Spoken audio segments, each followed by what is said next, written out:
Bonsoir. Source de vie, j'espère que vous vous portez bien. Ce soir encore, nous sommes là pour élever le nom de Jésus et déclarer quelle grâce incomparable, quelle grâce nous avons en Jésus-Christ. Il est celui-là qui brise le pouvoir du mal et de la mort. Il est celui-là qui nous remplit d'amour. Il est si puissant, notre Dieu. Amen, amen. Quelle grâce incomparable.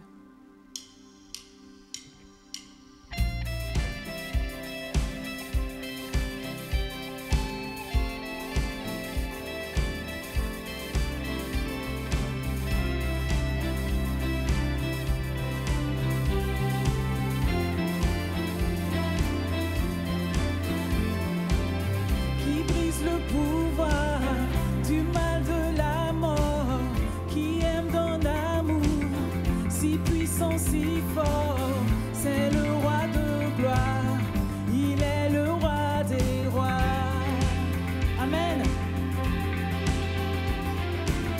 Qui secoue la terre par un saint tonnerre, qui nous émerveille par tant de mystères. C'est le roi de gloire, il est le roi des rois.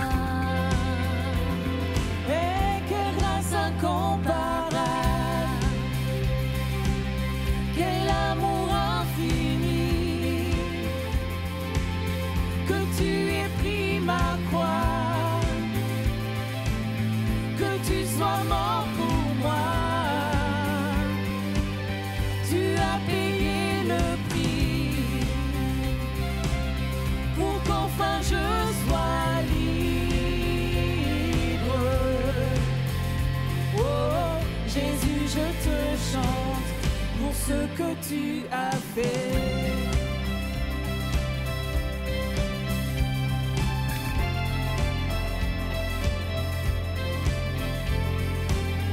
Qui ramène la paix dans la confusion, change les orphelins en fils et en filles. C'est le roi de gloire, il est le roi des rois. Il est le seul qui règne sur les peuples dans la vérité, brille comme le soleil de tout son éclat. C'est le roi de gloire. Amen. Il est le roi des rois. Et quelle grâce incomparable, quel amour infini, que tu aies pris ma croix, que tu sois mort pour moi. Il a payé, tu as payé le prix pour que je sois libre, pour qu'enfin je sois libre. Oh, Jésus, je te chante pour ce que tu as fait. Digne est l'agneau immolé, digne est le roi vainqueur sur la mort. Digne est l'agneau immolé,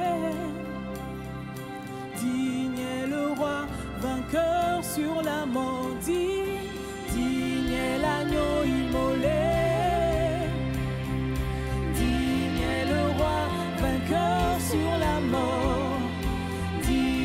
L'agneau immolé, digne est le roi vainqueur sur la mort. Digne est l'agneau immolé, digne est le roi vainqueur sur la mort. Digne est l'agneau immolé, digne est le roi vainqueur. Quelle grâce incomparable, quel amour infini, que tu aies pris ma croix, tu as pris ma place, que tu sois mort pour moi, tu as payé le prix pour qu'enfin je sois libre. Oh, oh, Jésus, je te chante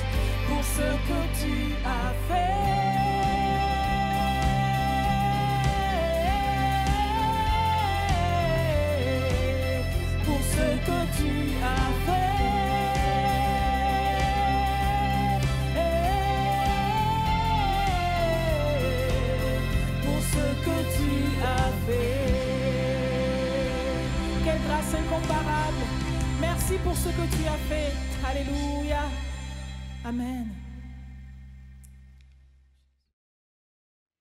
Voilà, ce soir, nous voulons ensemble partager encore une fois ce texte de 1 Samuel, chapitre 7, mais la conclusion de ce chapitre où nous retrouvons le prophète Samuel. Et j'aimerais vous lire simplement ce dont il est fait mention dans ce passage précisément. Nous allons ensemble le lire où il est écrit ceci. Samuel fut juge en Israël pendant toute sa vie. Il allait chaque année faire le tour de Béthel, de Gilgal et de Mitzpa, où il jugeait Israël dans tous ces lieux. Puis il revenait à Rama, où était sa maison, et là aussi il jugeait Israël, et il y bâtit un autel à l'Éternel. Amen. Voilà, on va prier ensemble. Seigneur, on te bénit pour ta parole vivante, permanente. Elle nous a soutenus tout au long de l'année 2020. Elle nous soutiendra encore dans cette nouvelle année, nous le croyons. Et nous voulons nous assurer, Seigneur, ce soir que dans nos cœurs, il y a place pour elle afin qu'elle fasse son œuvre et qu'elle produise en nous le vouloir et le faire. Que ton nom soit glorifié et béni. Merci pour tous ceux qui sont branchés, connectés, qui regardent devant leur écran, mais qui surtout laissent l'Esprit Saint agir dans leur cœur. C'est là l'essentiel. Amen. Gloire à Dieu.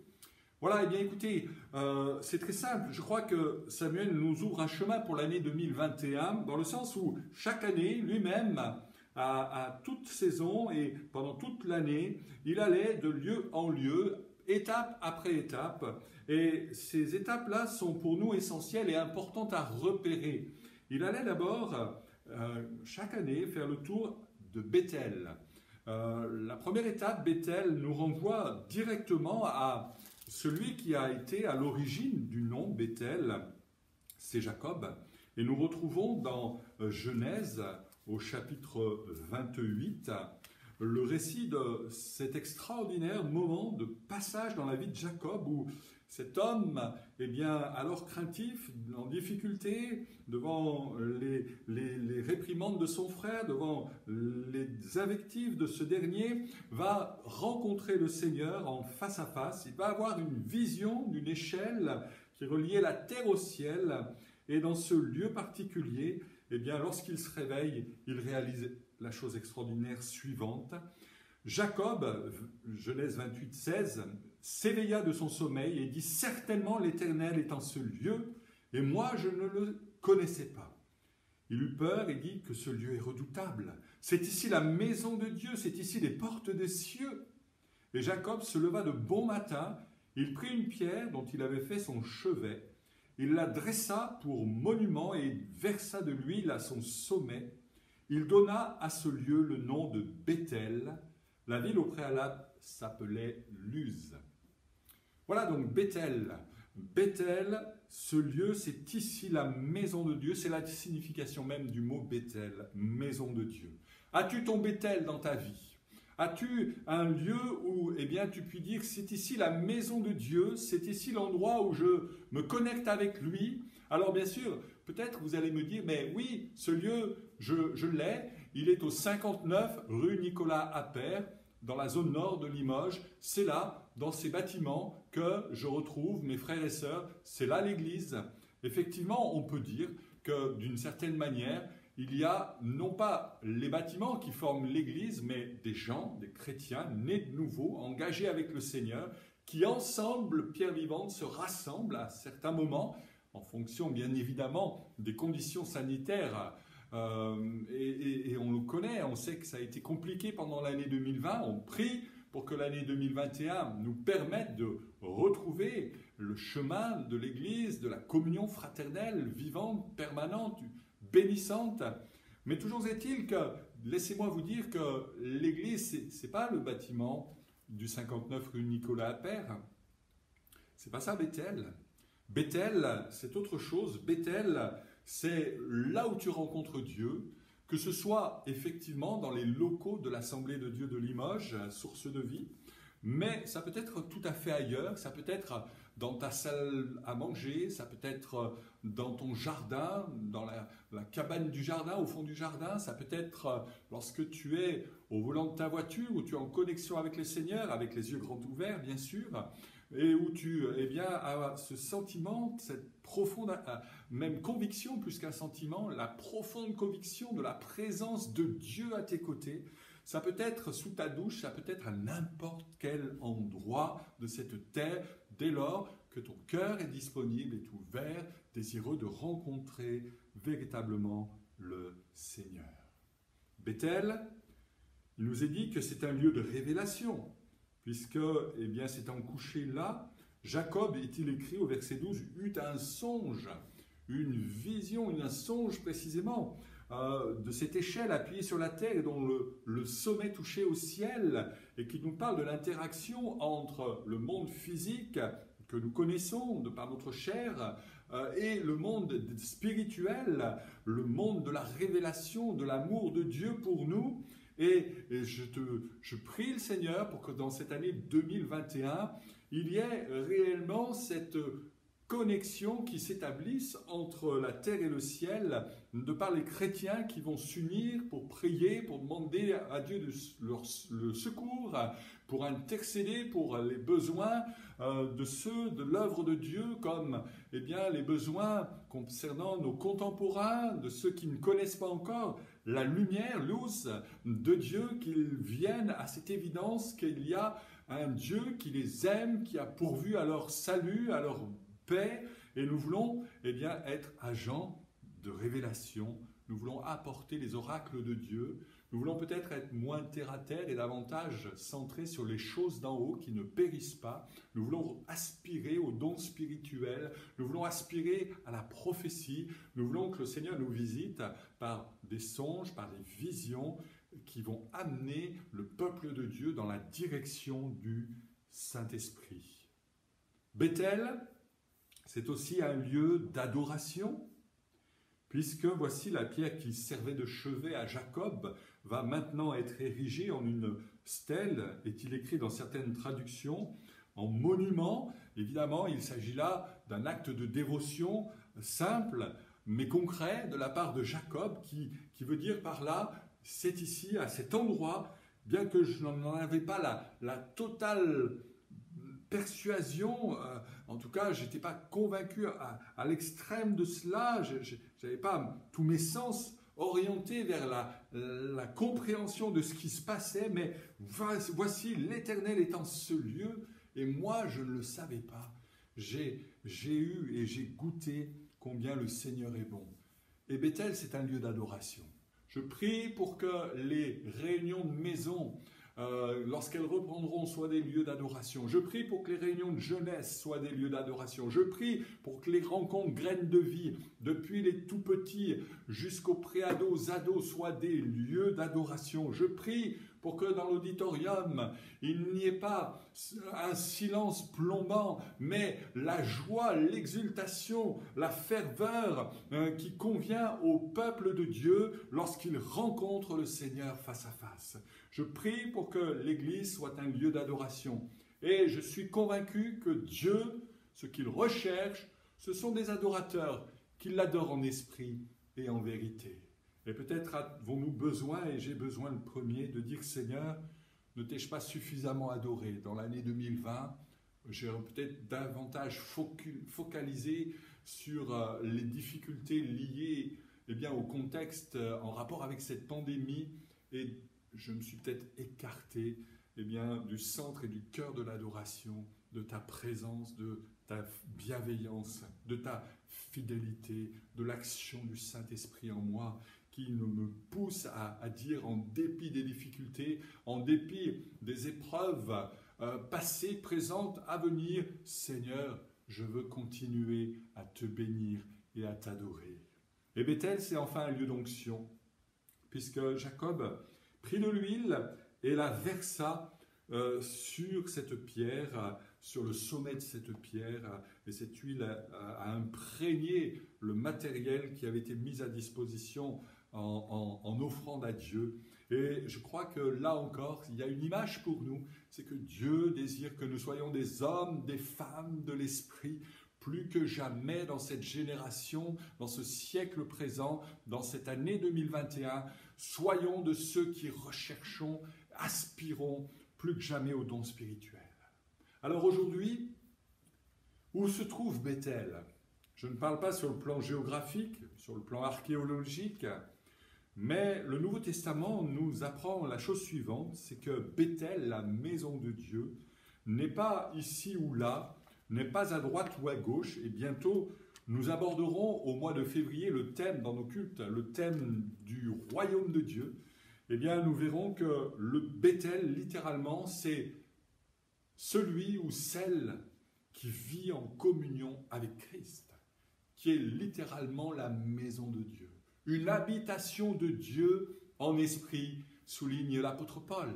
Et je souhaite que nous soyons des lieux de révélation par le Saint-Esprit, que nous soyons des hommes, des femmes de révélation par l'Esprit Saint, qui apportons des paroles qui vont exhorter, consoler, qui vont amener des solutions aux problèmes qui peut-être sont ceux de nos proches, de nos frères et sœurs, de ceux qui vivent toutes sortes de difficultés et qui sont en recherche de la réponse de Dieu. Paul dit rechercher l'amour, aspirer aux dons spirituels, particulièrement à celui de prophétie. En effet, celui qui parle en langue ne parle pas aux hommes, mais à Dieu, et personne ne le comprend. Et c'est en esprit qu'il dit des mystères, mais celui qui prophétise, au contraire, parle aux hommes, il les édifie, il les console, il les exhorte. Alléluia! Et je prie pour que cette parole d'édification, d'exhortation, de consolation soit abondante parmi nous dans cette année 2021. Ne bridons pas l'Esprit de Dieu, c'est la pire chose à faire. Mais recherchons, désirons plus que jamais l'onction et l'action du Saint-Esprit au milieu de nous. C'est un lieu aussi d'adoration.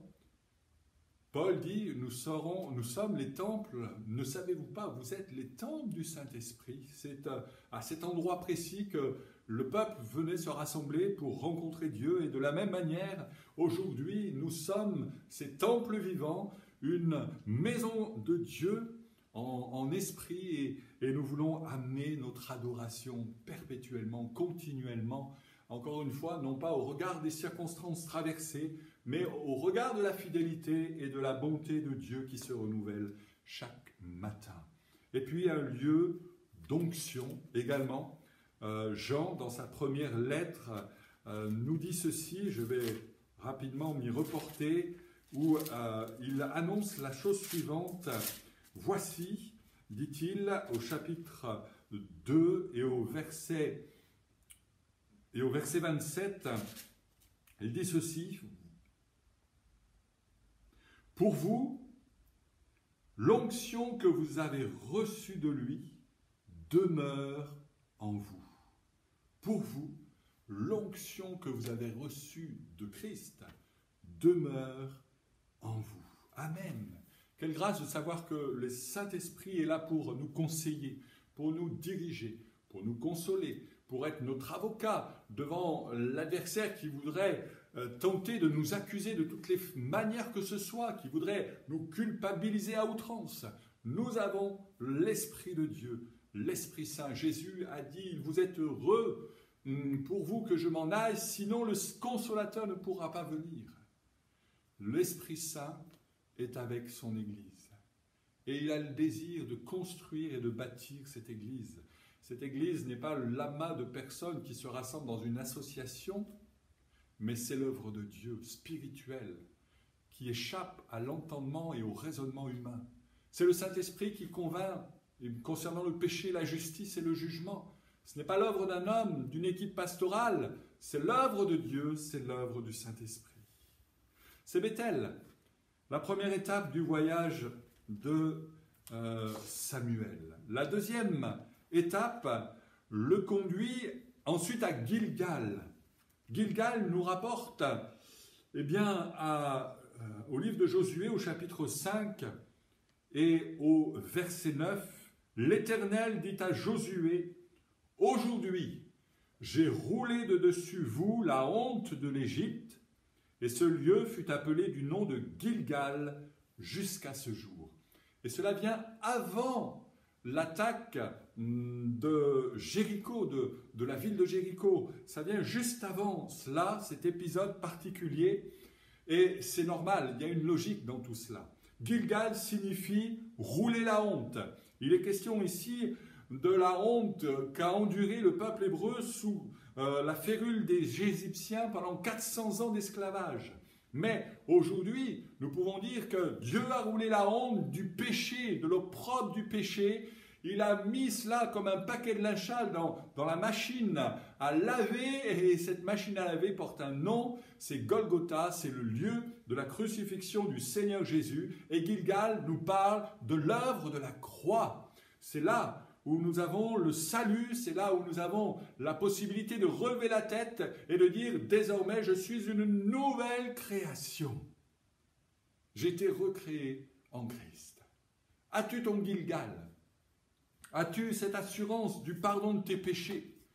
Et je m'adresse même peut-être ce soir à des chrétiens qui ont perdu de vue cette réalité-là, qui n'ont plus le sens de la réalité de Gilgal dans leur vie, qui ont oublié la purification de leur ancien péché et se sont retrouvés tout à nouveau dans la fange du péché, qui sont à nouveau sous l'esclavage du péché, de telle ou telle addiction.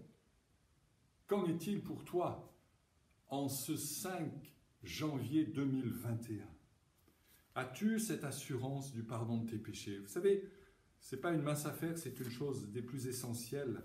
Daniel dira, chapitre 12, verset 2, « Plusieurs de ceux qui dorment dans la poussière de la terre se réveilleront, les uns pour la vie éternelle, les autres pour la honte éternelle. » Je souhaite que tu puisses passer du camp de la honte aujourd'hui à celui de la libération, celle que procure Jésus, celle que Dieu veut te donner tout à nouveau. Viens au pied de la croix. N'attends pas demain, mais viens aujourd'hui à Gilgal. C'est le lieu de la circoncision également. C'est le lieu où désormais on souhaite vivre en nouveauté de vie, on veut vivre la sanctification pour plaire et honorer Dieu. Et peut-être en ce début d'année 2021, as-tu besoin de dire au Seigneur, maintenant, je veux déchirer ce vêtement de l'opprobre du péché, je veux revêtir Christ, je veux être une nouvelle créature, je veux véritablement glorifier, honorer le Seigneur jour après jour. J'aurai peut-être des moments difficiles, il y aura peut-être des moments de tentation, il y aura peut-être des moments de lutte, mais je veux retourner à Gilgal au pied de la croix. Je veux réaliser combien mon Christ, mon Seigneur m'a aimé, m'a tant aimé. Et je veux lui demander pardon pour me relever et pour repartir en comptant sur son secours et sa présence à mes côtés. Et peut-être tout à l'heure, dans ce temps de prière que nous allons avoir, pendant le temps de chant, auras-tu besoin, d'une manière tout à fait personnelle, intime, de venir au pied du Maître et de dire pardon. Pardon pour mon péché, pardon pour cette année 2020, où j'ai raté le coche, où j'ai manqué la cible, où j'ai pas fait ce qu'il fallait dans ma vie, j'ai pas mis les choses au bon endroit, les bonnes priorités aux bonnes places. Et Seigneur, je veux maintenant que les choses changent. Aide-moi par le Saint-Esprit encore une fois. La troisième étape, c'est celle de Mitzpah. Mitzpah, on trouve dans Juge, chapitre 20, verset 1er, ce texte. Tous les enfants d'Israël sortirent depuis Dan jusqu'à Beersheba et au pays de Galaad, et l'assemblée se réunit comme un seul homme devant l'Éternel à Mitzpah.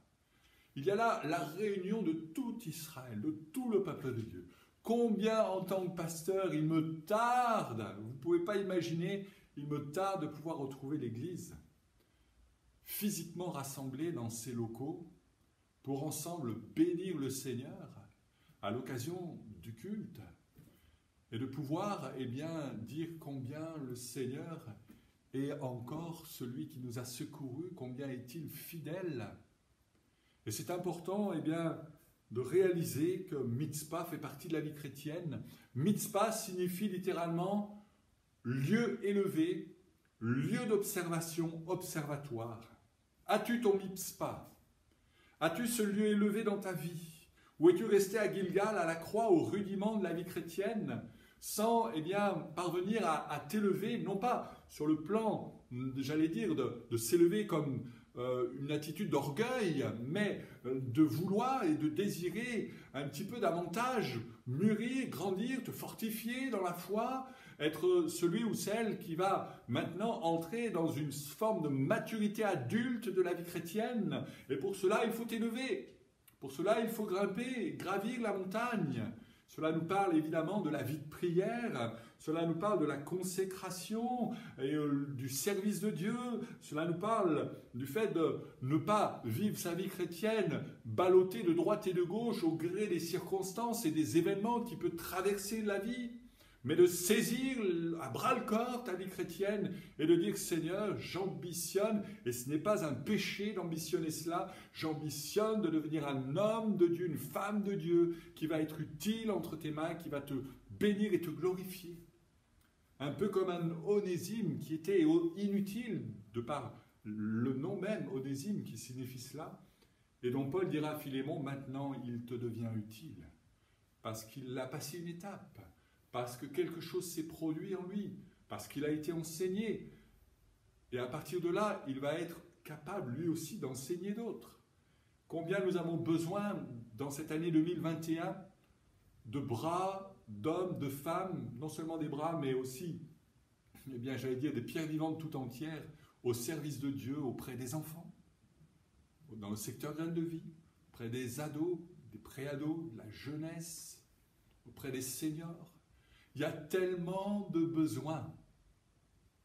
Et je considère que c'est impérieux que chacun de vous puissiez vous dire « À quoi puis-je me consacrer, Seigneur, à ton œuvre ? Où puis-je être utile ? Dans quel service de l'Église ?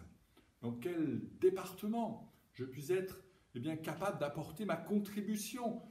Si petite soit-elle, mais devant Dieu, il n'y a pas de choses insignifiantes.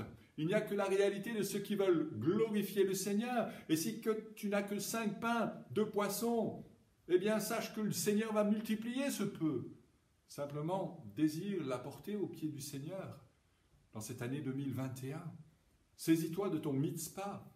Grandis, fortifie-toi. Ne reste pas spectateur, mais deviens acteur de ta vie chrétienne.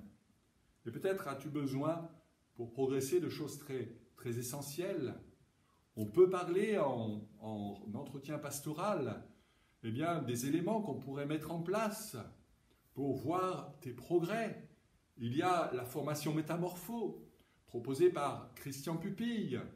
Il y a la série d'enseignements par rapport au baptême. Mais on peut aussi envisager d'autres choses, d'autres moyens qui te permettront peut-être d'agencer ton temps mieux que tu ne le fais jusqu'à présent, peut-être d'entrer dans la lecture de la parole de Dieu avec davantage d'appétit, de désir. Il y a tellement de clés que l'équipe pastorale dans son ensemble peut vous apporter. N'hésitez pas à venir nous trouver pour nous demander votre besoin, nous faire connaître votre besoin, demander notre aide. Nous sommes là pour cela. Et nous voulons que l'œuvre de Dieu progresse dans l'Assemblée de Limoges. Et pour cela, nous voulons ensemble être réunis. Comme le peuple a été tous ensemble réunis, il faisait comme un seul homme devant l'Éternel. Alléluia. C'est là l'expression de l'unité. Il n'y avait pas de jalousie, il n'y avait pas d'envie, il y avait simplement le désir que le peuple grandisse dans les voies de Dieu. Amen. Et puis, enfin, Samuel, après ce tour, terminé à Rama, c'est là où il habitait, c'est là où il y avait sa maison. Et on s'aperçoit que même à Rama, il continue de faire ce qu'il faisait dans ses fonctions de prophète de l'Éternel, dans ses différentes étapes. Il est le même à la maison que sur le terrain professionnel, si je puis dire. Et ça, c'est une leçon importante. Nous ne sommes pas chrétiens le dimanche matin de 10h à midi et le reste de la semaine, plus rien à voir avec les affaires de Dieu. Non, non, non, non. On est chrétien H24, 7 jours sur 7, 365 jours par an. Et c'est une bénédiction de pouvoir ainsi glorifier et honorer le Seigneur. Alors dans cette année 2021, je souhaite que ces étapes vous puissiez les franchir, que ce soit Bethel, le lieu de la maison de Dieu, un lieu de révélation, d'adoration, d'onction, que ce soit Gilgal, le lieu de la croix pour trouver secours et pardon si nous avons failli à un moment donné, si nous avons trébuché en chemin, le lieu de Mitzpah, ce promontoire élevé, ce lieu de la maturité spirituelle, de la vie de prière, de la vie de l'esprit, que Dieu nous aide ensemble, et je me mets dans ce nous, que Dieu nous aide ensemble à grandir et croître, que nous puissions toujours l'honorer. J'aimerais qu'on puisse ensemble prier quelques instants, et peut-être pour l'une d'entre vous qui êtes devant vos écrans, de pouvoir faire cette prière avec moi. Seigneur, je reconnais que j'ai besoin de ta grâce, et ce parcours annuel de Samuel, je veux le faire mien. Je veux passer par Bethel, réaliser les bienfaits de la maison de l'Éternel et que moi-même, je suis appelé à vivre. Seigneur, aide-moi dans ma vie afin que je grandisse dans les choses de l'Esprit. J'ai besoin de réaliser tout ce pan qui m'est encore inconnu et que l'année 2021 soit propice à cela. Je te prie, Seigneur, aussi pour ceux qui ont peut-être trébuché en chemin, sont peut-être fourvoyés, ont peut-être péché involontairement et qui ont besoin de trouver auprès de toi le pardon et les ressources nécessaires pour repartir. Veuille les bénir, Seigneur, dans ce début d'année 2021, afin qu'ils relèvent la tête, Seigneur, et qu'ils soient assurés de ton plein pardon, de ton secours et de ta délivrance.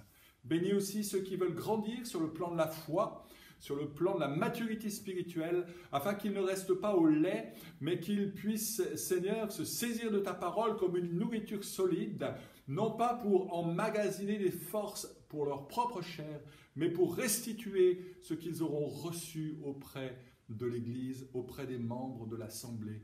Que Dieu soit loué, que Dieu soit béni, que ton nom soit glorifié, Père. Amen. Gloire à Dieu. Je bénis Dieu pour ce temps et je vous laisse avec un dernier chant et ce temps de la réflexion. Peut-être avez-vous besoin ensuite de prendre un moment plus intime avec le Seigneur. N'hésitez pas. Et je vous rappelle que l'équipe pastorale se tient à votre entière disposition pour vous rencontrer. Également, vous dire que nous avons des rencontres les dimanches. Dimanche prochain, inscrivez-vous pour le culte, soit à 9h, soit à 10h30. Soyez bénis. À bientôt.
Meurtri et humilié, d'épines couronnées.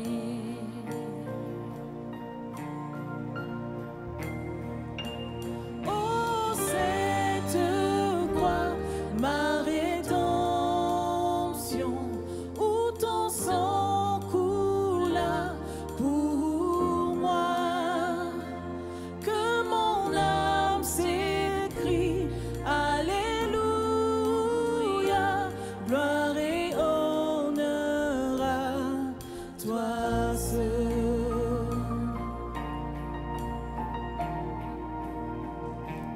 Venu du ciel sur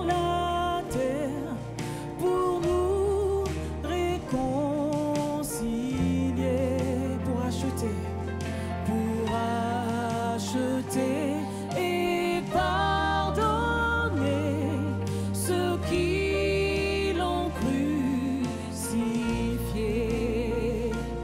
Oh, cette croix, ma rédemption, où ton sang coula pour moi, que mon âme s'écrie, Alléluia, gloire et honneur à toi seul. Oh, cette croix, ma rédemption, où ton sang coula pour moi, que mon âme s'écrie, Alléluia, gloire et honneur à toi seul. Ma dette est payée, elle est effacée par le sang précieux que Christ a versé.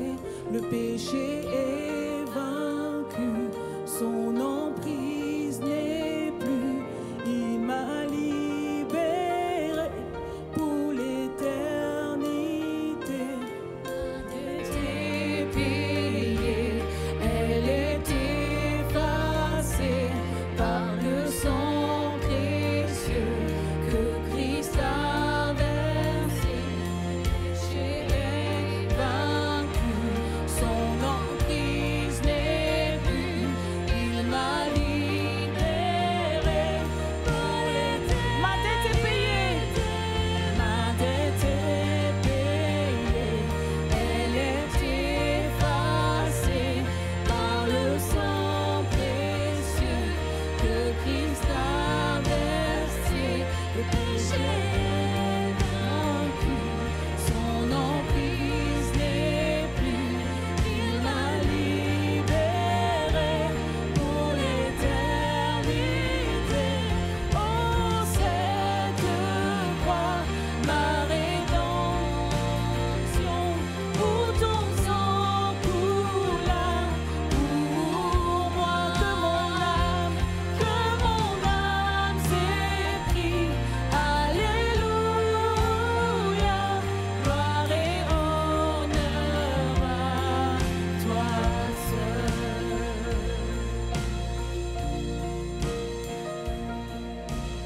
La pierre a été roulée, au voir le tombeau vide. Alléluia, Dieu soit loué, il est ressuscité. Oh, cette croix, ma rédemption, où ton sang coula pour moi, que mon âme s'écrie, Alléluia, gloire et honneur à toi. C'est cette croix. Oh, cette croix, ma rédemption, où ton sang coula pour moi, que mon âme s'écrie, Alléluia, gloire et honneur à toi seul. Gloire et honneur à toi seul. Gloire et honneur à toi seul. Gloire et honneur à toi seul. Gloire et honneur à toi seul, Jésus. Merci pour notre dette qui est payée. Alléluia. Le péché est vaincu dans nos vies. Alléluia. Amen, amen.